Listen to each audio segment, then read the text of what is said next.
Alrighty, so the video we're about to go over is what Brett Cooper was talking about concerning the UFC's Dana White. So let's get right into this. We're going to talk about the UFC. I don't think I've ever talked about the UFC before. We're not talking about the sport, though. We are obviously talking about Dana White. He is in some hot water. Now, if you don't know who Dana White is, he is the president of the UFC, super famous, very outspoken. He is Republican. And on New Year's Eve, he was out at a club in Cabo San Lucas with his wife, Anne, of 26 years, and this happened.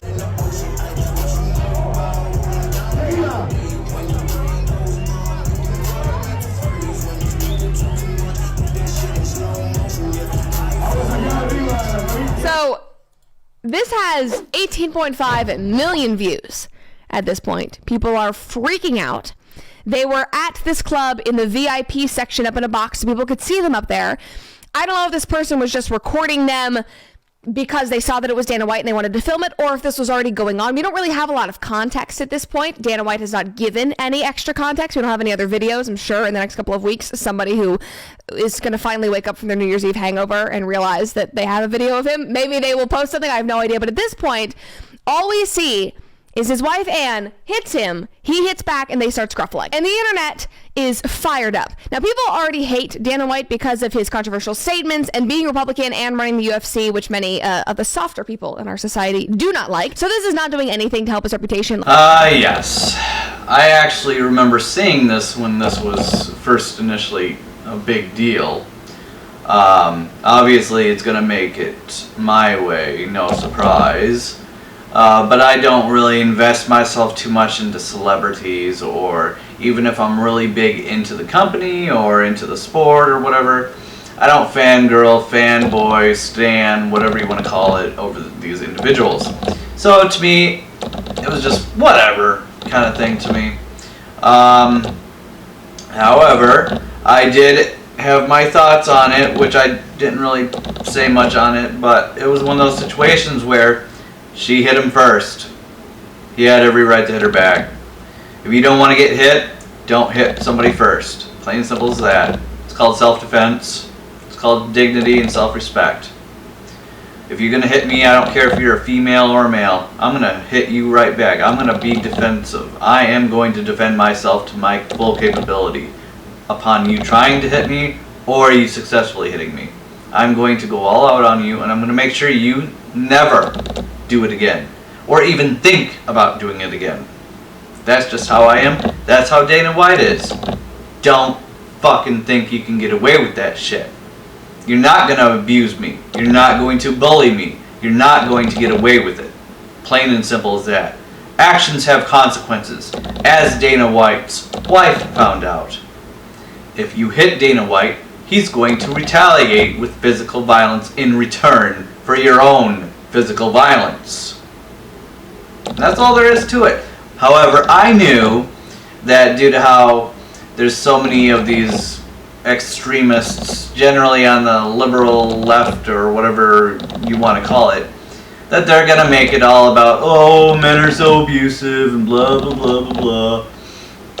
And of course, the majority of them are going to only be sharing the video where it does not show the wife hitting Dana first. Because that's how propaganda works. That's how brainwashing works.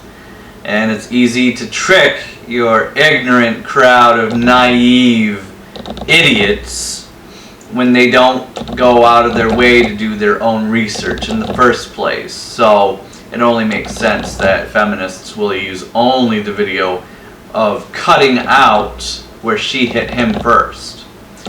That's only normal and to be expected. So I knew that was going to happen too. But it's just a 1 + 1 = 2 situation. If you don't want to be physically hit, don't hit someone first. And if they do hit you first, then you hit them back. You make sure that they will never do that again. You will not tolerate being abused. End of fucking story. And if you can't accept that, then you're some pansy-ass loser. End of story. But let's go on anyway. Like this tweet from this guy, he said, got home from practice and see footage of Dana White beating a woman in public. Awful. And not at all surprising to someone who has covered him for 16 years. He's been humiliating and berating women in front of us this whole time. Few cared. This is a logical conclusion. Okay, beating a woman is a bit much. She did hit first.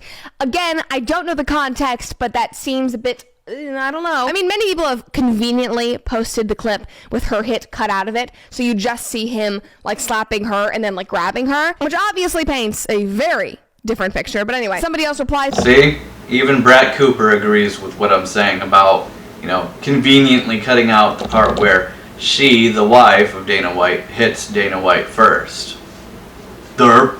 To this and says, how many times in 16 years have you written about his misogyny? And he replies and says, many, many times, in addition to his racism and homophobia. Also, I just think it's important to point out this commenter. I realized after I screenshotted his tweet, I have read one of his tweets before. Do you guys remember the weird sick school in Chicago, the private school that used dildos to teach sex ed and was teaching like middle schoolers about gay sex? He is an alum of that school, and he was tweeting out being like, I'm so proud. I'm so proud that this is my school. Well, that explains a whole lot, doesn't it? Of course, this pussy would be someone who couldn't handle masculinity and being able to defend oneself. He's clearly just one of these beta male losers that'll get beat up. He's not man enough to, defend himself or anything like that, so...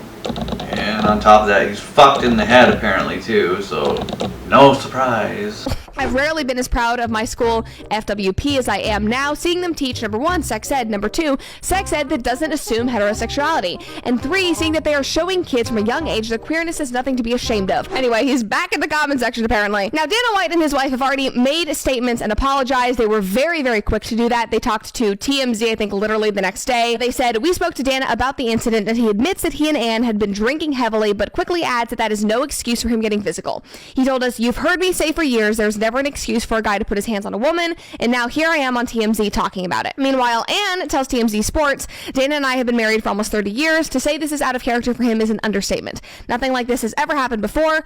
Unfortunately, we were both drinking too much on New Year's Eve, and things got out of control on both sides. We've talked this through as a family and apologized to each other. I just hope people will respect our privacy for the sake of our kids. Alright, there you go.